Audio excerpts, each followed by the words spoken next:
Hello everyone. In this video I'll be translating and summarizing the latest Urdu broadcast by Shahbaz Gill to make it accessible for our English-speaking audience. Let's go through the key developments and insights in Shahbaz Gill's words. Among today's most important news, let's start with one happy and one troubling update. Field Marshal General Asim Munir, recipient of the Nishan-e-Imtiaz military, has opened the coffers of the Treasury on the joyous occasion of Eid. Yes, he has literally opened the gates of the Treasury and announced a massive package for the poor of the country. He has declared a 634% increase in the salaries of the poor. Yes, you heard that right, 634%. However, not all poor people will be included in this benefit. So don't rush to spend money after hearing my vlog thinking you're getting this raise, only to find out you don't qualify. You know that our Field Marshal is a Hafiz-e-Quran and a Syed, a pious, God-fearing man. He doesn't cheat. He is very careful and thoughtful in using the national treasury, which he sees as a trust from the people. In fact, a trust from God. That's why not every poor person can be a beneficiary. Only those who are extremely destitute, with no one to support them, people who don't even know where their next meal is coming from, they will get this boost. So instead of 15%, 30%, 50% or even 100%, salaries have been increased straight to 634%. Now, many of you must be wondering, who are these poorest people selected by the Field Marshal? And what's the criteria for this bracket? Who are the lucky ones? Let me tell you. One is from Multan, a very poor man from a very renowned spiritual family. Mr. Yusuf Raza Gilani, the chairman of the Senate. His salary, which was around 200,000 rupees, has now been increased to 1.3 million rupees. Another poor man chosen from the whole country is Sardar Ayaz Sadiq from Lahore. These two were apparently the poorest in the country, and on this joyous Eid, the Field Marshal blessed them with a 634% salary raise. Now they'll surely be able to afford sacrificial animals for Eid. Earlier maybe they couldn't. One of them is so poor. Remember the earthquake when the Turkish First Lady gifted a necklace to Pakistan to help victims by auctioning it? You may ask, why didn't she just give money instead of jewellery? Well, there's a history. During the Ottoman Wars, our grandmothers sold their jewellery to send aid to the Ottoman Empire. So in the spirit of reciprocity, she gifted her necklace to Pakistan during the earthquake. But one of these poor officials and his wife took that necklace home. In plain words, they stole it. The case went all the way to the Supreme Court of Pakistan, and only then was the necklace recovered. So our Field Marshal, being a kind-hearted man, thought, let's avoid another scandal. Let's just increase their salaries now and settle things before they get out of hand. Now let's turn to Makkah. The Hajj season has just concluded and Field Marshal Asim Munir has reached there for Umrah, accompanied by several people. Among them is Form 47 Prime Minister Shahbaz Sharif. They performed Umrah together. But interestingly, they took along such pious, righteous individuals that it seems even God had no choice but to grant them rewards. Just look at their faces. For example, Ishaq Dar, who submitted a written affidavit in court that he committed money laundering. Yes, he confessed in writing. Of course, that was later buried by Musharraf's NRO, and he got away. But now, 59 US congressional members have formally written to the US President to impose visa bans on these people, particularly Mohsin Naqvi, accusing him of human rights violations, attacks on democracy, and suppressing freedom of speech.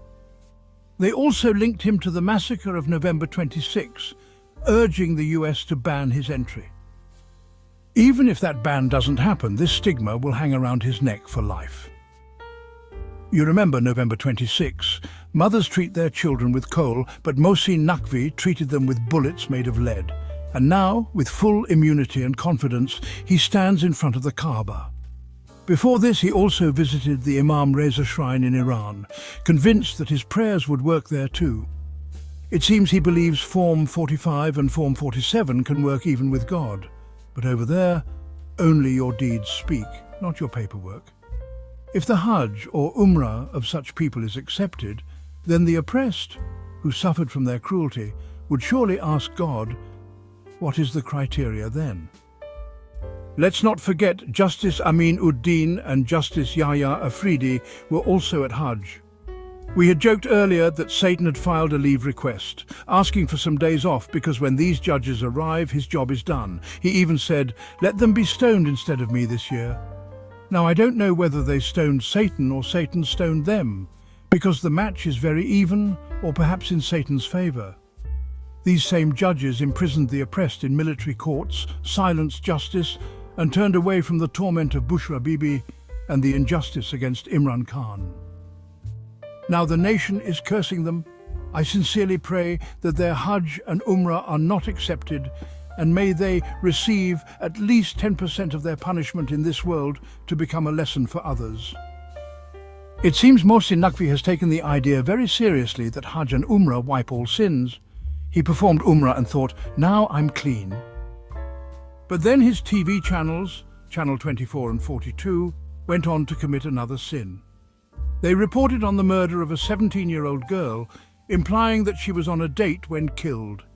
That's what they reported, on a date, using that phrase to create disgusting insinuations. Even if the girl were alive, such reporting would be disgraceful. But she's dead, and they're still vilifying her. They spare no one.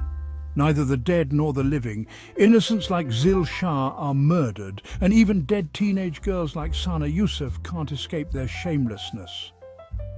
And yet, having visited shrines in Iran and the Kaaba in Makkah, they feel untouchable, ready to resume their cycle of oppression and sin afresh. The next news is about a so-called black and yellow channel.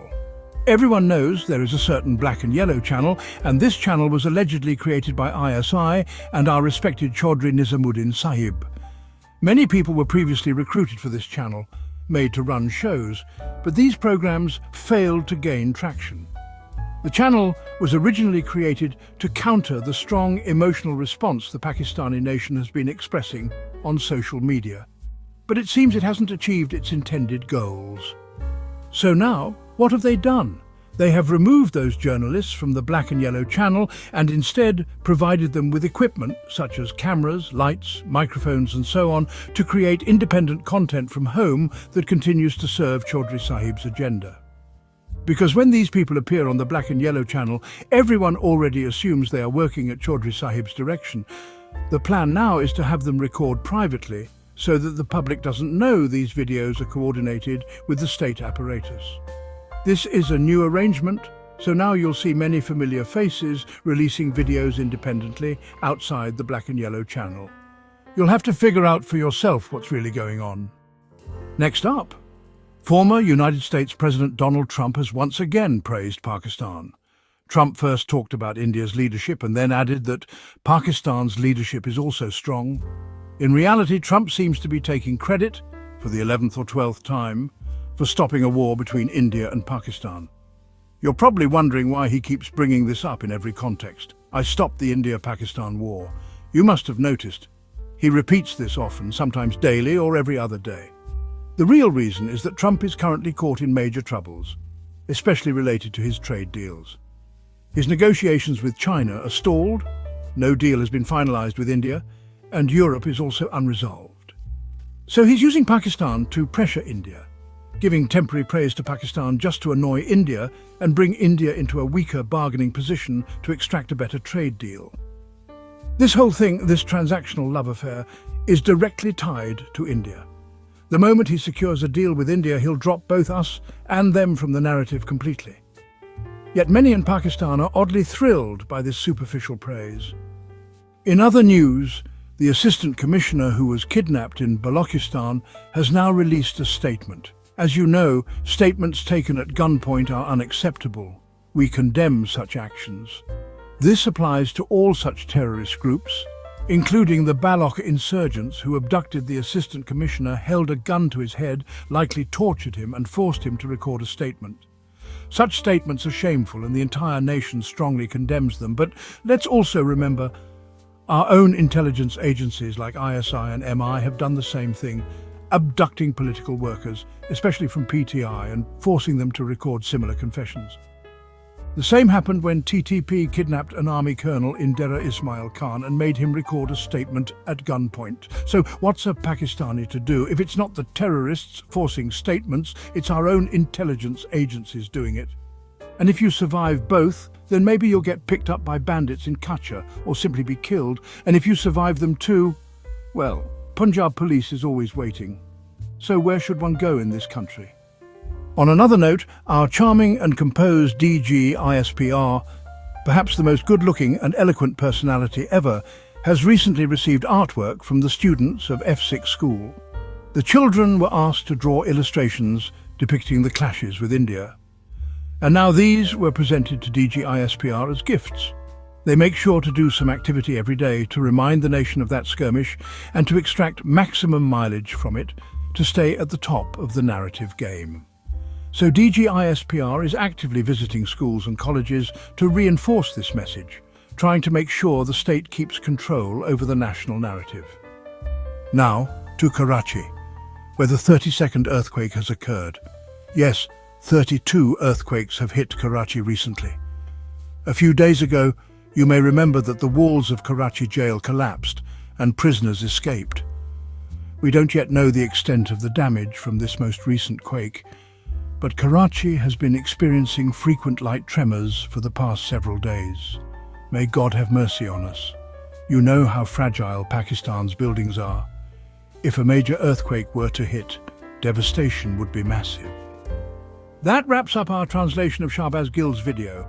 I hope this English version helped you understand his message better. Please like, share and subscribe to Awami Lens to help our community grow. Don't forget to leave a comment below and let me know what you thought of this effort.